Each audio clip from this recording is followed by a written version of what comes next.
The old veteran sat alone in the corner of the hall. His name was Thalrek, and he looked tired. Very tired, the kind of tired that comes from seeing too much death. His gray exoskeleton was covered in deep scars. Where he should have had 4 arms, only 2 remained.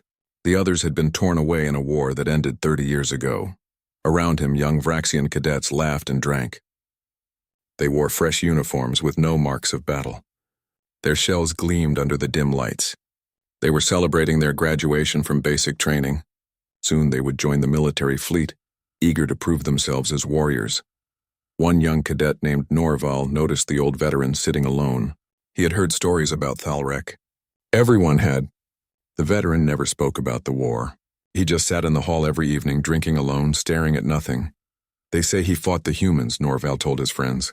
Back during the expansion wars, his friends laughed. One of them, a large cadet with bright green markings, slapped the table. Humans? Those primitive creatures from that backwater planet? My instructor said they barely had proper space travel when we found them. They were divided into hundreds of small tribes, another cadet added, fighting each other over dirt and water. The High Command thought it would take 1 fleet, maybe 2 weeks, to bring them into the Empire. Norval stood up. He had drunk enough to feel brave. He walked over to Thalrek's table and sat down without asking. The old veteran did not look up. "Tell us about the humans," Norval said. "Everyone says you fought them. Everyone says you saw things." Thalrek's remaining hands tightened around his cup. For a long moment he said nothing. The other young cadets gathered around the table, curious now. They wanted stories of easy victories, tales of primitive aliens learning their place in the galaxy. "Go away, child," Thalrek finally said. His voice sounded like rocks grinding together. "Why?" Norval pressed on, foolish with youth and drink. "Are you ashamed? Did the mighty Vraxian army struggle against some primitives with basic weapons?" The other cadets laughed. One of them imitated a human, walking on 2 legs in a silly manner. They had seen the intelligence reports. Humans were small, weak, with soft skin and no natural armor. They had no claws, no venom, no thick hide, just soft flesh that bruised and bled easily. Thalrek's head lifted slowly, his eyes, dark as space itself, fixed on the young cadets. The laughter died. Something in that stare made them remember that this old veteran had survived what many others had not. "You want to hear about humans?" Thalrek asked quietly. "You want to know what happened?" Norval felt a chill run through his body, but he had started this and his pride would not let him back down. "Yes? Tell us how the great Vraxian Empire conquered some primitive planet." Thalrek poured himself another drink. His hand trembled slightly as he lifted the cup. "Sit down. All of you. If you want to hear this, you will hear all of it." The cadets sat. Somehow the hall seemed darker now, quieter. 30 years ago I was like you," Thalrek began. "Young, strong, proud, I had all 4 arms. I believed the Vraxian Empire was unstoppable. I believed our technology, our weapons, our tactics were superior to any other species in the galaxy." He paused, taking a long drink. "I was assigned to the 4th Expansion Fleet under Fleet Master Zekthar. He was a good commander, experienced. He had brought 17 worlds into the Empire. Not one of them had required more than a single battle. Most surrendered after seeing our ships. When we reached the human system, we followed standard procedure. Our scouts had done their work. They reported that humans were technologically inferior. They had barely colonized their own system. Their ships were slow. Their weapons were simple. They fought each other constantly in small, stupid wars." Norval leaned forward. "So it was easy?" Thalrek's mandibles clicked in what might have been a laugh or a sob. "We thought so. Oh, by the void, we thought so. Fleet Master Zekthar sent the standard message. Surrender and join the Empire or be brought into it by force. We gave them 1 rotation to decide." "What did they say?" one of the other cadets asked. "At first, nothing. We waited. We thought they were arguing among themselves. Remember, they had hundreds of separate governments. We expected chaos.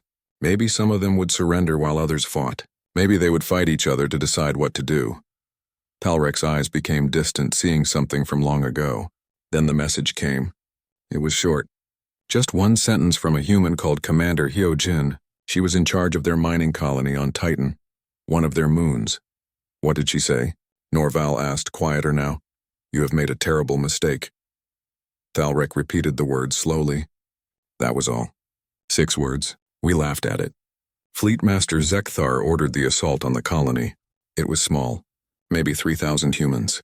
We sent 2,000 ground troops. More than enough. The old veteran's remaining hands clenched into fists. The colony should have fallen in 1 hour, maybe 2 if they were stupid enough to resist. It took 3 days. 3 days of the hardest fighting I had ever seen. And I was not even there for the worst of it. But you won? Norval asked. We won, Thalrek said bitterly. We took the colony. Every building, every tunnel, every single room. But we lost 600 soldiers doing it. 600 trained Vraxian warriors against 3,000 miners and technicians, humans who should not have even been proper fighters. The cadets shifted uncomfortably. 600 soldiers lost taking a small mining colony? That was not how wars of conquest were supposed to go. How? Norval asked. How did they kill so many?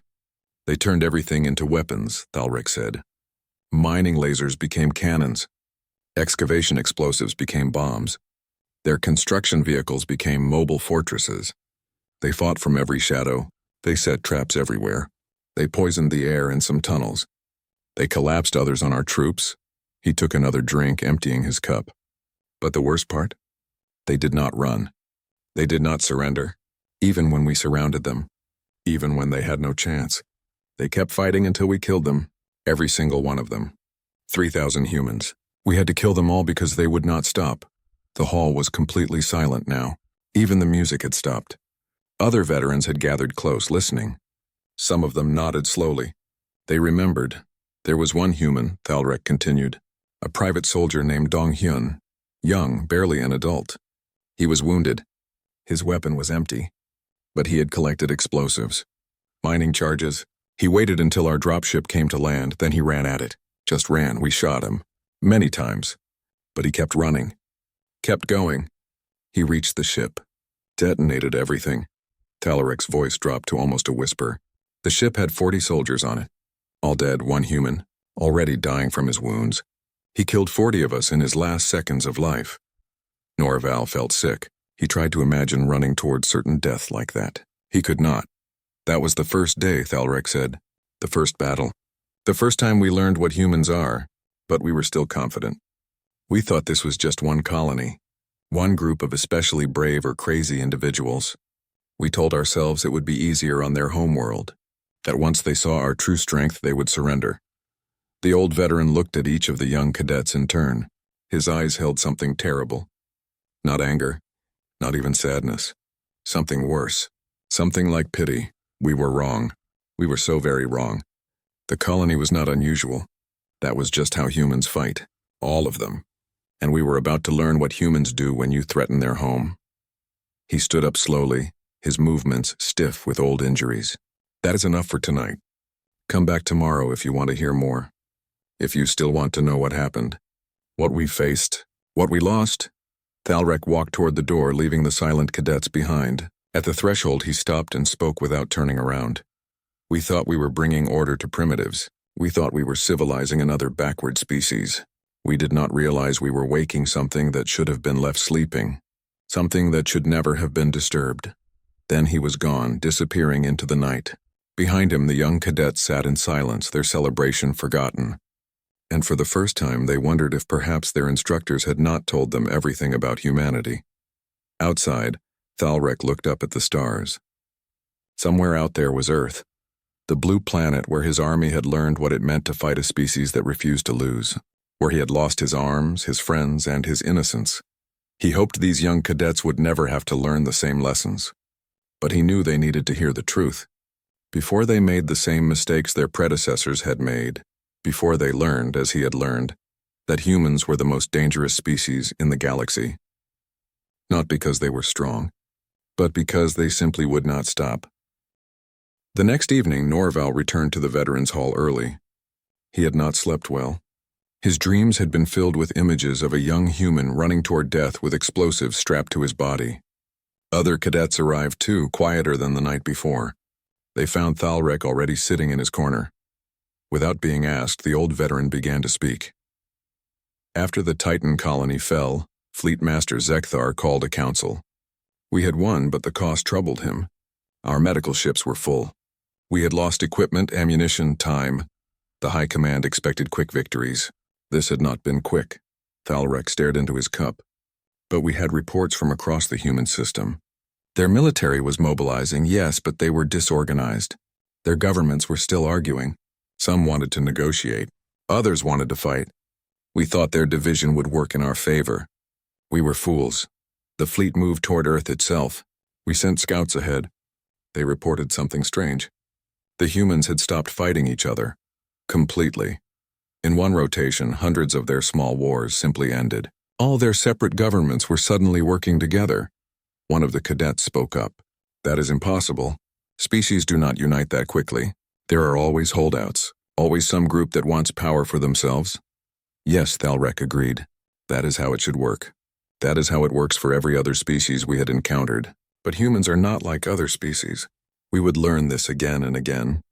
When threatened from outside, they become one. Like cells in a body responding to an infection. They do not waste time arguing about politics. They just fight. He continued his story. My unit was assigned to the initial landing force. We would secure a location on Earth called the Korean Peninsula. Intelligence said it was industrialized. Good infrastructure. Once we held it, we could expand outward. We landed in the night.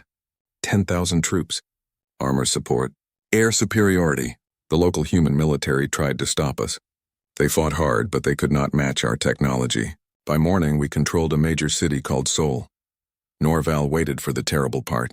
He knew it was coming. The first day was quiet. Too quiet. We set up checkpoints. Established patrols. We ordered the humans to stay in their homes. Most did, some ran. Standard behavior for a conquered population. We thought we had won. Thalrek's remaining hands trembled. That night, the real war began. A human unit attacked our supply depot on the edge of the city. They came from underground, through their sewer systems. We did not even know they were there until the explosion started. They destroyed 3 months of supplies in 20 minutes, then disappeared. The next morning, one of our patrols did not report in. We found them dead in an alley. All of them. Killed silently. No shots fired. Just knives and hands. Human hands. Strangling the life from trained soldiers. That afternoon, a human child approached one of our checkpoints. She could not have been more than 10 solar cycles old. She was crying, saying she was lost. One of my fellow soldiers moved to help her. Thalrek stopped, closing his eyes. The bomb strapped to her back killed 12 soldiers. The cadets made sounds of horror. Using a child as a weapon? What kind of species would do that? We learned later the humans did not send her. One of our own intelligence reports confirmed it. But the damage was done. After that, we trusted no one. Not children, not the elderly, not anyone. And that is exactly what the humans wanted. They wanted us afraid of every shadow, every civilian, every corner. Their leader, a human named Captain Sungmin, was orchestrating everything. We had his description. We searched for him constantly. But he was like smoke. Everywhere and nowhere.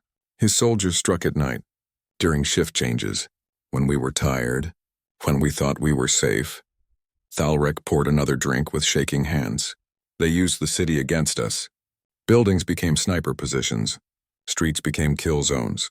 The humans knew every alley, every tunnel, every hiding place. We controlled the main roads. They controlled everything else. I was leading a patrol through a residential district when we walked into an ambush. It was brilliant. Simple but brilliant. They had placed a broken-down vehicle in the middle of the street. When we stopped to investigate, they hit us from 3 sides. Windows, rooftops, a basement tunnel we did not know existed. I watched my squad leader die. A human woman named Bora killed him. She was small, maybe half his size. But she moved like lightning. She threw something, an explosive, and he was gone, just gone. Then she disappeared into a building before we could return fire. The old veteran touched the scarred places where his other arms had once been. Captain Sungmin was there too. I saw him for the first time. He was coordinating the attack from across the street. When our air support arrived, he just smiled and disappeared into the tunnels below the city. That ambush cost us 8 soldiers. The humans lost 2. We called in artillery, destroyed the entire block, but Sungmin and his people were already gone. They knew we would do that. They had evacuated the civilians hours before. It was all planned. Norval tried to understand. But you had superior weapons, superior armor, superior numbers. How could they win these fights? They did not win by being stronger, Thalrek explained. They won by being smarter, by accepting losses we would never accept, by turning their weakness into strength. Let me explain. A human has no natural armor. Soft skin, fragile bones. They break easily. But this means they are light, fast. They can hide in places we cannot. They can move through spaces we cannot fit. Their cities are built for their small bodies. We were giants trying to fight in a dollhouse, and they adapted faster than we could. We developed new sensors. They learned to mask their heat signatures using their own technology. We swept the tunnels. They collapsed them behind us, trapping our soldiers. We used drones. They hacked them or shot them down with converted civilian equipment. One of the younger cadets asked, "What about the human you mentioned, Sung-min? Did you ever face him directly?" Thalrek nodded slowly. "Yes, once. It was 3 weeks into the occupation. My unit was hunting his cell. We had information that he was hiding in an old factory. We surrounded it, blocked every exit, sent in assault teams. He was waiting for us. His team had turned the factory into a fortress. They had barricades, traps, explosives in the walls. We fought for 6 hours to clear that one building. 6 hours. By the time we reached the center, Sung-min and most of his people had escaped through an underground river channel. A channel our intelligence had not known existed, but I saw him, face to face, for maybe 10 seconds. He looked at me across a destroyed room. He was bleeding, wounded. His weapon was empty, but he did not look afraid. He looked angry and determined, like he would rather die than let us win. He threw a smoke grenade and disappeared. Later, I would wish he had killed me in that moment. It would have been easier than what came next. Thalrek drank deeply. Fleetmaster Zekthar demanded results. The High Command was angry. Earth was supposed to be conquered by now. Instead, we held only parts of a few cities and we were bleeding soldiers every day. So we changed tactics. We decided to be ruthless, to show the humans what happened when they resisted. We bombed entire neighborhoods where we suspected resistance fighters were hiding. We executed anyone found with weapons. We imposed strict curfews. Anyone outside after dark was shot on sight. We thought this would break them, make them afraid, make them surrender. The old veteran laughed bitterly. It made them angrier. Every civilian we killed created 10 more resistance fighters. Every building we destroyed gave them more rubble to hide in. Every harsh measure made them hate us more. And humans, when they hate, fight harder. A scientist named Dr. Yuna was in the city. She had been researching medicine before the war. She lost her family when we bombed the hospital district. After that, she joined the resistance. Not as a fighter, as a scientist. She began developing countermeasures to our technology, biological agents that interfered with our sensors, chemical compounds that ate through our armor. She shared her research freely with other human groups across the planet. That is another thing about humans. They cooperate. Even groups that hated each other before the war were sharing information, weapons, tactics. They were learning from every battle, adapting, evolving. Norval felt sick. This was not the glorious story of conquest he had expected. This was a nightmare, an endless nightmare of ambushes and traps and enemies who would not surrender. "How long did this go on?" he asked quietly. "Months," Thalrek said. "Months of fighting for every street. Every building, every room. We would take an area, and the next night humans would infiltrate it again. It was like trying to hold water in your hands. No matter how tight you gripped, it slipped through. I lost my first 2 arms during this time. Another ambush. Another trap. A human teenager named Taehyun led my patrol into a building rigged to collapse. He was supposed to be a civilian. Just a student.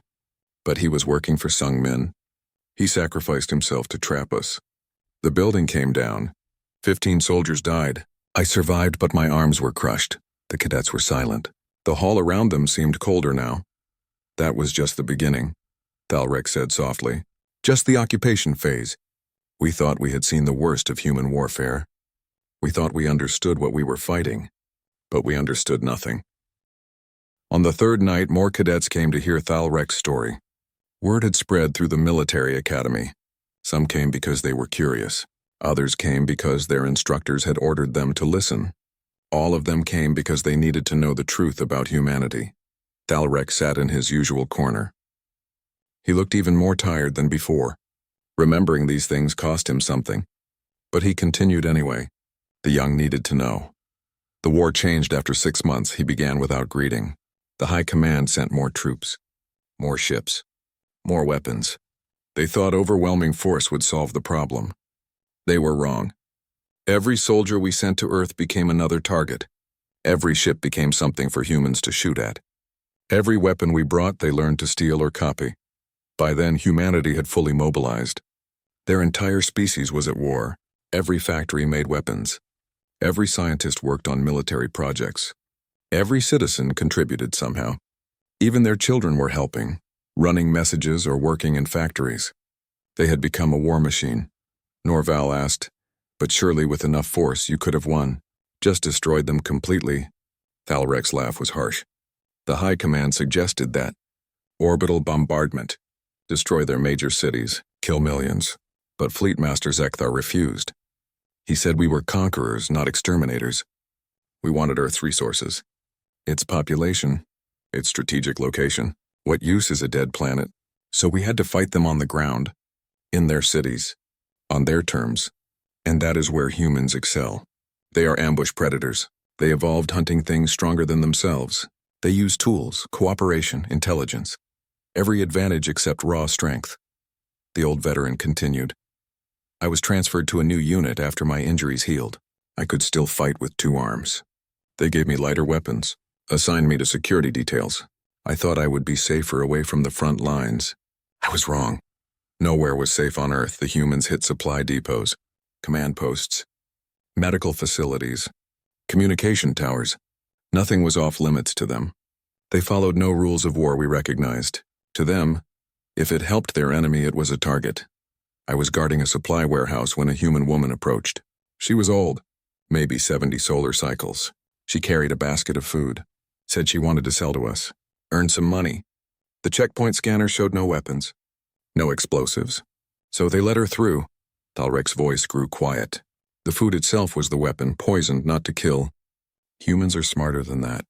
The poison made us sick, very sick for days. Half the guard force was incapacitated. That night, while we were weak, Sungmin's people raided the warehouse, took everything they could carry, destroyed the rest. We never saw that old woman again. I wonder sometimes if she knew what she was carrying, or if the humans had tricked her too. Either way, it worked. Simple, effective, terrifying. One cadet asked, how did Captain Sungmin command so many operations? He could not be everywhere at once. He was not alone, Thalrek explained. There were others like him. Lieutenant Jae-won was coordinating attacks in another region. Admiral Kyung-soo was rebuilding their space fleet using salvaged Vraxian technology. Engineer Misun was designing new weapons. They all communicated somehow. Shared tactics, learned from each battle. But Sungmin was special. He understood psychological warfare. He knew how to break soldiers mentally, not just physically. His attacks were designed to make us afraid, to make us paranoid, to make us see enemies everywhere. Thalrek described the tactics in detail. They would leave bodies of our soldiers in public places, not hidden, displayed to show that they could reach anyone.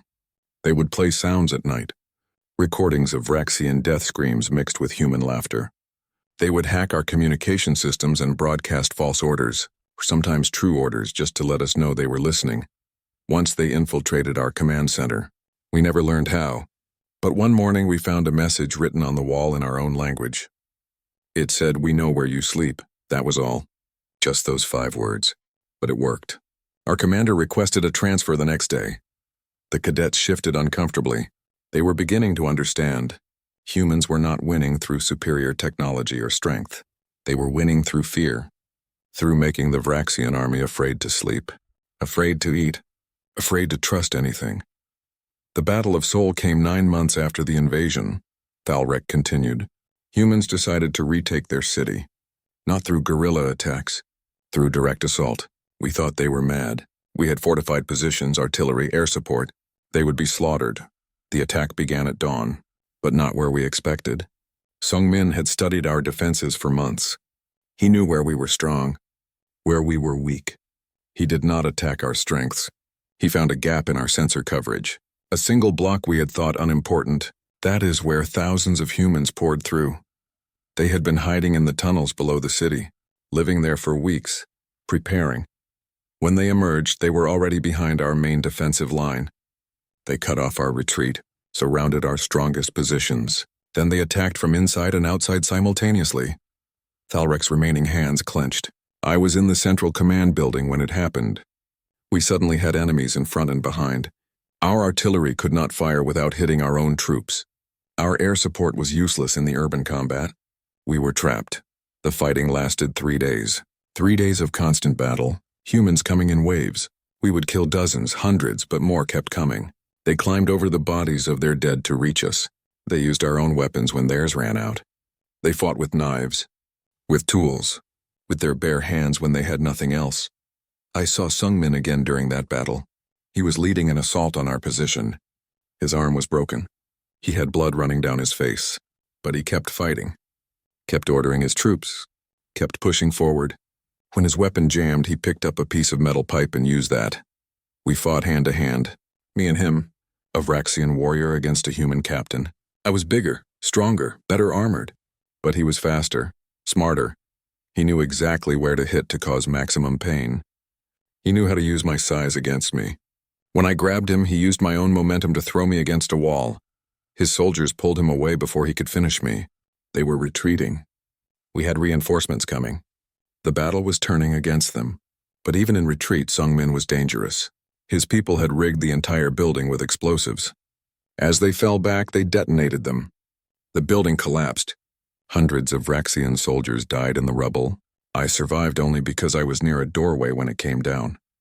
The old veteran paused, drinking deeply. We held Seoul. Barely, but the cost was enormous. We lost more soldiers in those 3 days than in the previous 9 months combined. And the humans? They retreated in good order, took their wounded, left us nothing but bodies and booby traps. That battle changed everything. High Command realized we could not win through conventional warfare. The humans were too determined, too creative, too willing to die for their world. So they authorized new tactics, harsher measures, things we had never done before. We started taking hostages. If a district harbored resistance, we would execute civilians. If our soldiers were killed, we would destroy buildings in retaliation. We thought this would make them afraid. Make them stop fighting, a cadet spoke up, sounding sick. Did it work? No, Thalrek said flatly. It made them fight harder. Every civilian we killed became a martyr. Their families joined the resistance. Their friends joined. Their neighbors joined. We were creating the very thing we were trying to destroy. Dr. Yuna, the scientist I mentioned before, had developed something new, a biological agent that interfered with our breathing. Not fatal but incapacitating, she released it in areas we controlled. Suddenly our soldiers could not breathe properly. We needed breathing equipment just to patrol certain districts. Engineer Misun created shaped charges that could punch through our armor. Small enough to hide, powerful enough to kill. The resistance started using them everywhere. Our casualty rates tripled in 2 weeks. But the worst development came from space. Admiral Kyung-soo had been busy. While we fought on the ground, he had been gathering every human ship he could find, civilian transports, mining vessels, anything that could fly. His engineers had been studying our captured technology, learning, adapting. They launched a counterattack on our orbital fleet. It should have been a slaughter. Our warships against their converted civilian ships. But they did not fight like we expected. They used kamikaze tactics, ships loaded with explosives, pilots willing to die to take out one of our vessels. Thalrek's voice grew even quieter. They succeeded. 3 of our capital ships were destroyed. 2 more were heavily damaged. Suddenly, we did not have complete air superiority. The humans could actually threaten our orbital positions. That is when I realized we were going to lose. Not because humans were stronger, not because they had better technology, but because they would never stop. Never surrender, never accept defeat. They would keep fighting until every single human was dead. And we did not have the stomach for that kind of war. Lieutenant Jae-won coordinated uprisings in 5 cities simultaneously. Sungmin led the attack in Seoul again. This time we could not hold. The 4th evening brought the largest crowd yet. Officers had joined the cadets. Other veterans too. Some who had fought on Earth, others who had fought different wars. They all came to hear Thalrek finish his story. The old veteran looked at them all and nodded slowly. He had started this. He would finish it. The war entered its final phase after 2 years of fighting, Thalrek began. By then, both sides were exhausted. We had lost tens of thousands of soldiers. The humans had lost millions of civilians. Their cities were ruins, their infrastructure destroyed. But they still fought, still refused to surrender. The High Command was divided. Some wanted to commit everything, turn Earth into a wasteland if necessary. Others wanted to withdraw, cut our losses, admit that this one planet was not worth the cost. Fleetmaster Zekthar was ordered to prepare for one final offensive, one last attempt to break human resistance. But the humans were preparing too. Everything we had done to them, every weapon we had used, they had studied. They had captured our technology, reverse engineered it, improved it in some cases. Engineer Misun had created weapons specifically designed to counter our advantages. Thalrek described what came next. Lieutenant J1 had become something like their supreme commander. He coordinated forces across the entire planet. He knew we were planning something big. He prepared a trap that would make all previous battles look small. The offensive began with orbital bombardment. We targeted military installations, supply depots, anything that looked strategic. For 3 days we hammered Earth from space. When our ground forces landed, we expected minimal resistance. We expected the humans to be broken, demoralized. Instead, we walked into the most sophisticated ambush in the history of warfare. J1 had evacuated all the installations we bombed. They were empty. He moved his forces underground, into tunnels we did not know existed. When we landed, we found ourselves in a kill zone that stretched across multiple cities. The old veteran's voice became strained. They hit us from everywhere at once. Not just ground forces. Admiral Kyung-soo launched his fleet from hidden positions on the dark side of Earth's moon. They struck our orbital ships while we were committed to the ground assault. We could not retreat. We could not get reinforcements. We were trapped. On the ground, Sungmin led the main attack. His forces had weapons they should not have possessed. Fraxian plasma rifles, energy shields. Some of our own vehicles they had captured and repaired. They knew our tactics, our communication codes, our weaknesses. I was part of the force trying to hold a landing zone. We needed it to evacuate wounded, to bring in supplies. The humans understood this. They attacked it with everything they had. Wave after wave, Sungmin was there, commanding from the front. I saw him again through the smoke and fire. Thalrek's remaining hands trembled with the memory. He was wounded. Half his face was burned. His armor was cracked. But his eyes were like fire. He saw me too. Recognized me from our previous encounters.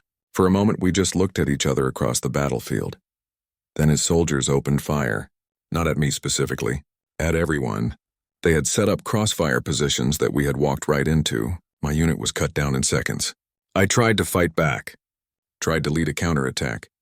But there was nowhere to go. Everywhere we turned, there were more humans. More weapons.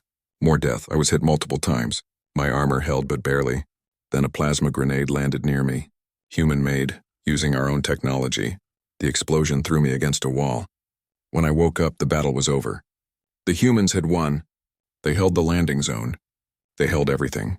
A veteran in the crowd spoke up. I was there. Different sector. We lost over 5,000 soldiers in 6 hours. The humans took everything. Weapons, armor, vehicles. They even took our wounded. We thought they would execute them. Thalrek nodded, but they did not. That was what I learned when I woke up. I was in a human medical facility. A prisoner. Dr. Yuna was there again. She had treated my wounds, saved my life for the second time. I asked her why. Why not let enemies die? Why waste resources on prisoners? She said, because someday this war will end. When it does, we need to remember that we fought as honorable beings, not as animals. I did not understand at the time. I do now. The old veteran described his time as a prisoner. I was there for 3 months. I saw things that changed how I thought about humans. I saw them mourning their dead, singing songs for fallen soldiers. I saw them treat prisoners with respect, even though we had given them no such respect. But I also saw their weapons, the things Engineer Misun had created from desperation, biological weapons that could kill without mercy, chemical agents that could destroy entire cities, kinetic bombardment systems that could strike from orbit with precision. The humans had developed all of this, built it, prepared it, but they had not used it, not yet. They were holding back, waiting. Dr. Yuna told me why. She said humanity was at a crossroads. They could become monsters to defeat monsters, or they could try to remain human. The decision was tearing them apart. One of the cadets asked what happened. What ended the war? Captain Sungmin ended it, Thalrek said quietly. He came to see me in the prison hospital, sat down next to my bed. We talked for hours. About the war, about why we were fighting, about what it had cost both our peoples. He told me something I have never forgotten. He said, "We are winning. We know this. We have weapons that could destroy your entire fleet, strategies that could drive you off our world. But if we do that, if we use everything we have developed, we will become the very thing we are fighting against. We will become conquerors, destroyers, and we will never recover from that." Thalrek's voice became softer. Sungmin asked me to carry a message to Fleet Master Zekthar. A proposal. An offer of peace. Not surrender. Not victory. Just peace. An end to the killing. He said humanity would agree to terms that allowed both sides to stop without losing face. I thought he was mad. Why offer peace when they were winning? But he explained. He said, every day this war continues, more people die. More cities are destroyed. More children lose their parents. More futures are erased. Victory is not worth that cost. Not anymore, if it ever was. I agreed to carry the message. The humans released me, sent me back to Vraxian lines under a flag of truce. When I reached Fleet Master Zekthar, I told him everything. About the human weapons. About their willingness to negotiate. About Sungmin's proposal. The old veteran looked around at his audience. Zekthar was a good commander. A proud one. But he was also wise. He had seen enough death, lost enough soldiers. He knew we could not win. Not really. Even if we killed every human, we would lose so much in the process that victory would be meaningless. He agreed to negotiations. Both sides met on neutral ground. A space station between Earth and Mars. Sungmin represented humanity. Zekthar represented the Vraxian Empire. I was there as a witness, as someone who had seen both sides of the war. The negotiations took weeks. Both sides wanted guarantees, security. Neither trusted the other. But slowly terms were agreed upon. The Vraxian Empire would withdraw from Earth's system. Humans would not pursue us. Both sides would exchange prisoners. Both would agree to a buffer zone that neither would enter. But there was something else, something that Sungmin insisted on. He wanted cultural exchange. He wanted Vraxians and humans to learn about each other, to understand each other. He said, if we just separate, we will fight again someday. Our children or grandchildren will repeat our mistakes. We need to build something different. Something better. Thalrek smiled sadly. Zekthar agreed. I think he was tired. Tired of war. Tired of death. Tired of being afraid. He wanted peace as much as Sungmin did. Maybe more. The treaty was signed. The war ended. Not with a great battle. Not with surrender. Just with signatures on a document. Both sides began withdrawing. Both sides began the long process of healing. I was asked to stay, to help with the cultural exchange program, to teach Vraxians about humans and humans about Vraxians. I agreed. I had nothing to go home to. My military career was over. My body was broken. But maybe I could help prevent another war. One of the officers in the crowd asked, did it work? The cultural exchange? Yes and no, Thalrek answered honestly. Some Vraxians refused to participate. Some humans too. There was too much hate, too much pain, too many lost loved ones. But others tried. They learned. They taught. Slowly, understanding grew. I worked with Dr. Yuna. She taught me about human medicine, human culture, human history. I taught her about Vraxian society. We became, if not friends, then something like it, allies in the cause of peace. Lieutenant Jaewon established a joint military think tank, a place where both species could study warfare together. Not to fight each other, but to understand each other, to learn from each other. I lecture there sometimes, teaching young Vraxian officers about human tactics, warning them about the mistakes we made. Engineer Misun began working on peaceful applications of the technology she had developed. The weapons she created were locked away, hopefully forever. She said she never wanted to see them used. Never wanted anyone to suffer from her creations again. Thalrek stood slowly, his movements stiff. Admiral Kyungsu became an ambassador. He travels between Earth and the Vraxian worlds. The fifth evening, the hall was packed. Word had spread beyond the military academy. Citizens came, politicians, even some human visitors who lived on the Vraxian homeworld. Everyone wanted to see this mysterious guest that Thalrek had promised. Everyone wanted to hear the conclusion of the story. Thalrek arrived early and sat in his usual corner. But tonight he was not alone. Next to him sat an elderly human man with gray hair and kind eyes. His face was heavily scarred. He was missing his left arm. He wore simple clothes, but something about him commanded respect. This was a man who had seen war and survived it. The cadets recognized him from the descriptions. This was Captain Sungmin, the resistance leader. The human who had fought Thalrek across the ruins of Seoul. The man who had ended the war. Norval approached them slowly, unsure of what to say. The human smiled at him and spoke in perfect Vraxian language. "Sit, young one. Thalrek has told me about you, about all of you. You want to hear the truth about the war, about what happened. I am here to give you the other half of the story." The crowd settled. Thalrek gestured for Sungmin to begin. The human nodded and started speaking. "Thalrek has told you about a war from his perspective, about battles lost and won, about tactics and weapons, about fear and pain. Now let me tell you what it was like from our side, because I think you need to understand both views to truly learn from what happened." Sungmin's voice was calm but firm. "When the Vraxian fleet arrived in our system, we were afraid.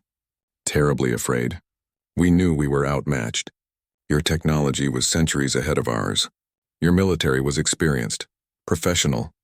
We were fractured, divided, fighting among ourselves over stupid things. But fear can do two things. It can make you run, or it can make you fight. Humans, when we are truly afraid, when we face extinction, we do not run, we cannot. Something in our psychology, our evolution, makes us fight back even when we should flee." The human explained further. "The first colony that fell, the one Thalrek mentioned, that was my cousin's post. Commander Hyojin. She was a good person, kind, smart. She loved gardening, of all things. She sent me a message before the battle. She said, 'Tell them we did not surrender. Tell them we fought. Tell them we were brave.' Those were her last words to me." Sungmin's voice grew rougher. 3,000 people died in that colony.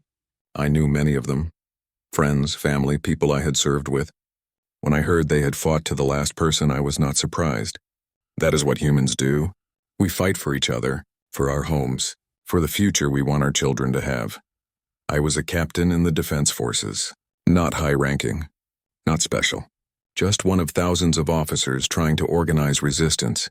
When the Vraxians landed on Earth in my country, I gathered anyone who would fight.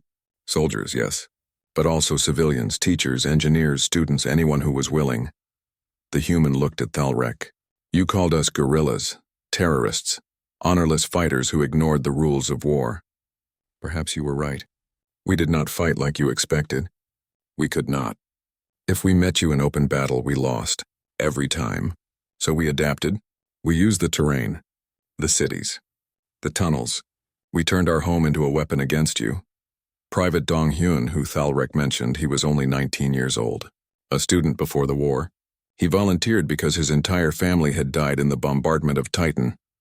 He knew running at that ship would kill him, but he did it anyway because he believed it mattered, because he thought his death could save others." Sungmin paused, his remaining hand clenching. "That is the thing about humans you must understand. We know we are going to die. All of us, eventually, we are mortal, fragile, we accept this. So when war comes, when survival is threatened, many of us choose how we die. We choose to make our deaths mean something." One of the cadets asked, "Were you not afraid?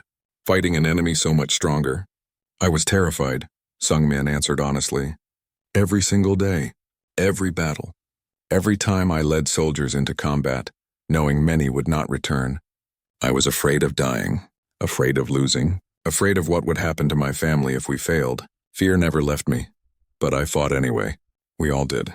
Because being afraid is not the same as being defeated. Courage is not the absence of fear.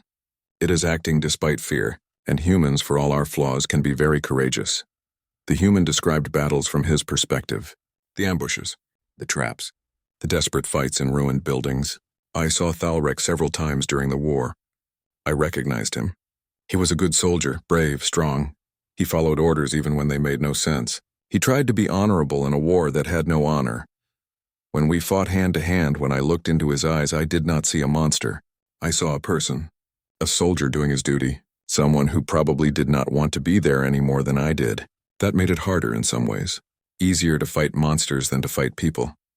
Sungmin talked about Dr. Yuna. "She lost everything in the war. Her husband, her children, her life's work. She had every reason to hate the Vraxians, to want revenge. But when she found wounded enemy soldiers, she treated them, saved them, because she believed that medicine should have no sides. That healing was more important than hate. Lieutenant Jawan coordinated our defenses across multiple theaters. He was a genius tactician, could see patterns others missed, but the stress nearly broke him. I visited him once near the end. He was crying, just sitting in his command post crying. Too many decisions, too many deaths, too much responsibility. Engineer Mi-sun created terrible things, weapons that could kill thousands. She told me once that she had nightmares about what she had built, that she prayed every day she would never have to use it. When the war ended, she destroyed all her research.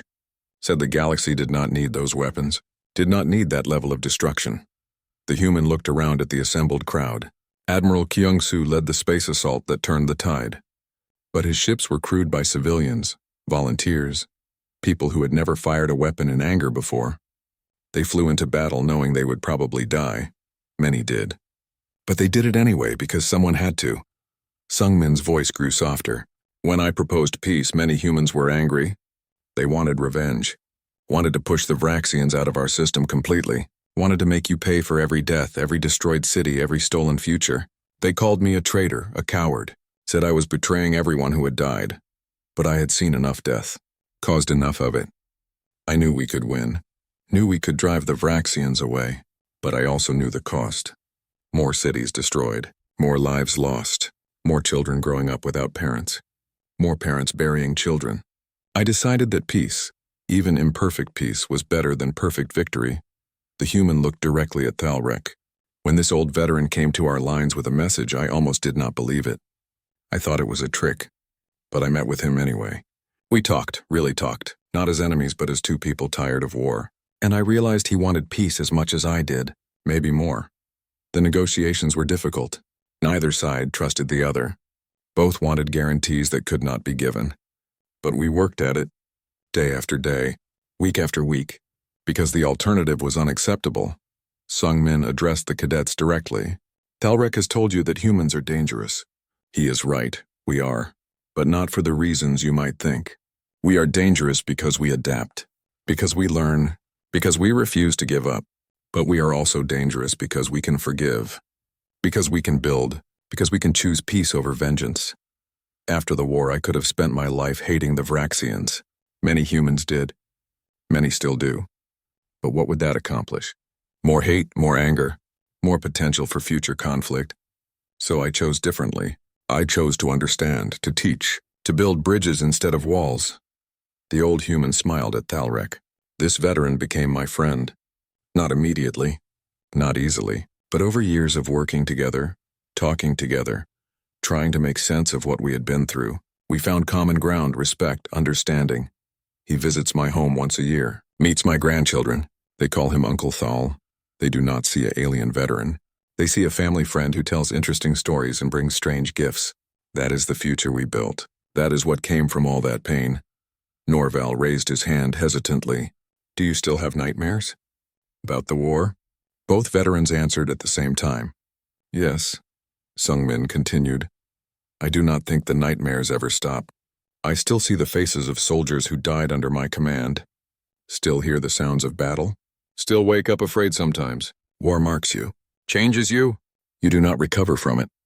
You just learn to live with it. Thalrek added, but talking helps. Sharing the burden helps. That is why we do this. Why we tell these stories. So others can learn without experiencing it themselves. So maybe, just maybe, future generations will choose differently than we did. An older officer stood up. What lesson should we take from this? What do you want us to learn? Sungmin and Thalrek looked at each other. The human spoke first. Learn that different does not mean enemy. Learn that strength comes in many forms. Learn that the best victory is the one that does not require battle. Learn to talk before you fight. And if you must fight, remember that you are fighting people, not monsters. Thalrek added, learn that pride is dangerous, that underestimating others is foolish.